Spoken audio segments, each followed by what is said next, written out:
Hey, Screen Guys fans, you know me, I'm Connor. Jumping in, here's another brief update. I wanted to show that I am alive. It's been a while since I've been on the Screen Guys with Sean and Ozzy. Shout out to those guys. I wanted to give them major credit. They are diving into school. Again, Ozzy has a wife and a child. Sean, again, is super busy with school as well. Meanwhile, I'm just at the theater. So I got a little bit of time. Wanted to give you an update. January's been crazy for all of us. So we are going to do... I'm going to do this little update today. I'm going to show you a poster that I am ecstatic for, give you one piece of news, and then I've got what I'm going to review at what I've been watching since January began, because I didn't do that in my episode with Bryson when we reviewed... shout out, hashtag Bryson Hendricks. Hashtag shout out. Anyway, when we reviewed Stranger Things. So, without further ado, our prime poster reveal. Shout out to Ogden. They just always get the posters before we do. So,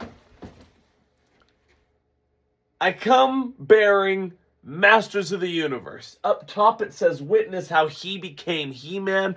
Maybe you've seen the poster art. Maybe you've seen things going around. You've got He-Man with the sword. And then, I'm trying to kind of point to it without looking. You can't really see it all. I apologize. Maybe if I bring the poster a little closer. You can see just a little bit. You can see the glowing eyes of Skeletor, played by Jared Leto. I am ecstatic about this movie. Comes out June 5th. I'm going to be honest. I don't know anything about He-Man. I know that he's He-Man. He-Man? Gotta make sure I'm saying it right. I know that he's He-Man. I know Skeletor. I kind of know it because of the meme more than anything. But I am super excited about this movie. This movie, I'm just putting it out there. And I feel like people know this about me. Maybe people will be like, yeah, Connor, this makes sense for you. This movie could quietly sneak up very high in my movie rankings. I am so excited for this movie. I think it could do very well on my 2026 list personally. So let us know what you think about Masters of the Universe, the He-Man movie. Super excited for it. I don't even know the guy who plays He-Man. So I don't know what to think about it exactly. I just am really excited about this movie. So that's June 5th. Speaking of movies, one piece of news today, I think I saw it twice. I was watching NFL football today. Super Mario Brothers Galaxy movie. Trailer number 2 dropped. That comes out April 1st. Looks amazing. We see Yoshi, Birdo. We just see a little bit more of the universe. So excited for Super Mario Brothers Galaxy movie. Again, April 1st. That was the only piece of news that I had. Then, let me get into what I've been watching. I'm going to pull up my iPad. I got my Letterboxd. Again, huge recommendation. Grab Letterboxd. It is awesome. It has everything that you need when keeping movies and rankings and being able to write notes and see what other people are watching and reading their reviews. Absolutely love Letterboxd. So I got to go all the way back to January 3rd. I watched Star Wars The Empire Strikes Back, Star Wars 5. Now, I watched this once again as the at Abravanel Hall in Salt Lake City with the Utah Symphony playing the live score underneath. Once again, breathtaking, absolutely life-changing. I cannot wait till they do Return of the Jedi. I've got to get there. The original trilogy with the music and the memories there and the cheering, if you will, and the hooping and hollering when you're watching this movie. It is outstanding. Wonderful experience. Everyone needs to experience it. So I watched Empire Strikes Back. Everyone knows this is a 5. This is my third favorite movie of all time. I wanted to do a little bit of a breakdown. I'm not going to spend too much on this, but I wanted to kind of go way back and more fully support my views of Star Wars 7, 8, and 9, the sequel trilogy. And you don't have to agree with this. I just think it's really interesting. I talked to Austin about this before, after I'd watched it, actually, after I'd watched Star Wars 5. In this movie, there is a moment when Luke is training and he's trying to get the X-Wing out of the marsh, out of the swampland, and he, says, "What you ask is impossible." And then he goes off and he kind of throws, I would say he throws a temper tantrum. He kind of does a little bit, not like super egregious, but he walks off and he absolutely gives up, and then he goes and sits down and he pouts about it. And I wanted to relate this to the fact that I know a big gripe with Star Wars, specifically 8 and 9, is the destruction of Luke's character. He's this old grouchy hermit, and he does all these things that Luke Skywalker never would have done. But I want to bring up the point that we see a Luke Skywalker like that in Star Wars 5, in the original trilogy. We see Luke Skywalker like that. And we've talked about this on the pod before. Jumping to 8, we learn that Luke's students, led by his nephew, by the way, Luke's nephew leads a group that goes, absolutely rogue, and they slaughter all of his students. They burn the Jedi Temple. They do all these things. Why couldn't that resort Luke back to who we saw at a time when he was so frustrated and he was so distraught with where he was in his journey? I know the argument. Star Wars 6, we see Luke absolutely change and become the Jedi that we all want him to be. And that's wonderful. I totally get that. But imagine going through what he went through. Isn't it plausible that he went from the Luke Skywalker that we know back to the whiny Luke Skywalker in 4, back to the pouty Luke Skywalker in 5 that didn't have it go his way? I back up the sequel trilogy because I don't think it destroys the character. We fall in love with Luke Skywalker, at least I do, in Star Wars 5. He is absolutely amazing when he becomes one with the Force. He is truly amazing and tremendous. But we learn a lot about him in this movie. And we learn that when faced with challenge and trial and tribulation, there is even a time that the great Luke Skywalker kind of gave up a little bit. So, I just want to put that out there. I love Star Wars. You guys know that. I should have worn my shirt. I apologize. Go Cougs. Anyway, that was on January 3rd.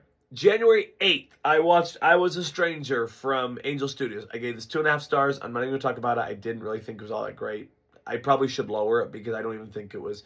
If 2.5 is average, mediocre, right at the line, I don't even think it was mediocre. Then on the 10th, I watched Greenland 2 Migration. I liked this movie better than the first. I gave it 3.5 stars. Really enjoyed it. It came out in January. I don't know exactly what you expect to see out of a movie in January, but that's what I gave it, 3.5 stars. Then on the 15th, I watched Charlie the Wonder Dog. Now, let me put into context. I gave Charlie the Wonder Dog 3 stars. Owen Wilson. Animated movie about a dog who gets superpowers. Charlie the Wonder Dog. 3 stars. Thought it was better than I Was a Stranger. Use that information as you will. Then, the next day, Netflix original, People We Meet on Vacation. This had, I believe, I apologize, I know the last name is Blythe. I think it's Tom Blythe. He played Snow in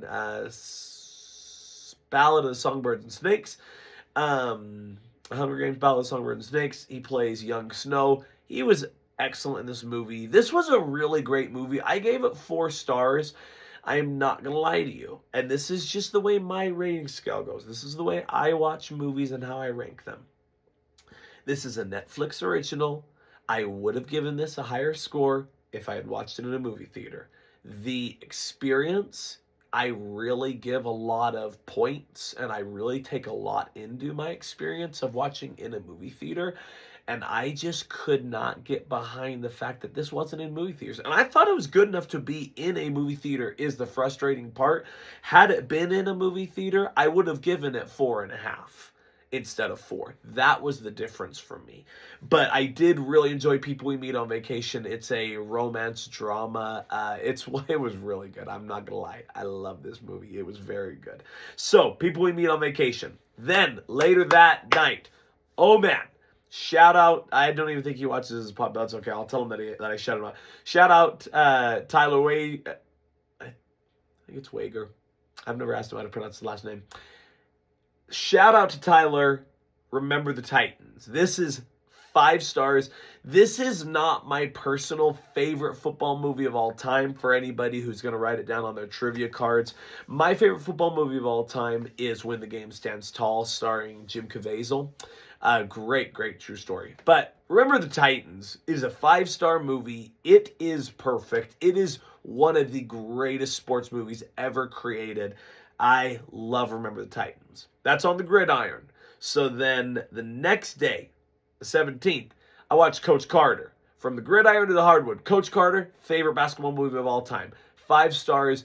I think this movie is perfect as well. This movie is absolutely stunning. Samuel Jackson is tremendous. Octavia Spencer is in it as well. And she did amazing. I love Coach Carter. That is my favorite basketball movie of all time.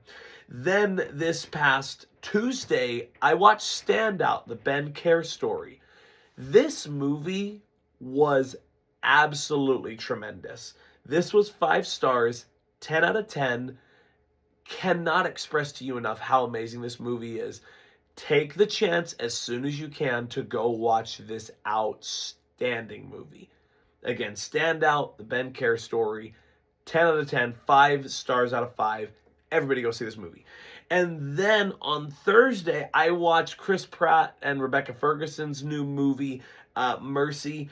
I gave this 4.5 stars. It wasn't quite a 10 for me. There were some things that I didn't love, and there were some things that I thought were a little cheap. I won't say cheesy. I just thought, okay, like, they kind of got to keep this story going, and they got to keep this rolling along. I think this would have played out a little differently, but I gave it 4.5 stars. I thought this was another tremendous movie. For January, I was incredibly pleased. So I do highly recommend Mercy if you get the chance. It's not too long. It's hour and 45 minutes. And again, comparative, I feel like that's not very long with some movies that we see today. So those are all the movies that I watched all of January so far. The plan is for Ozzy, Sean, and I to revamp. We will hopefully be filming next Sunday because it's not the Super Bowl, so we do have time, hopefully, to get an episode recorded next Sunday, and then we will hopefully get it posted sometime on Monday, if not, hopefully Tuesday. We will get you content. The Screen Guys is still going strong because of your support. We're so grateful for you. This was just a little short update. Wanted to show you the poster. Wanted to give you what I've been watching.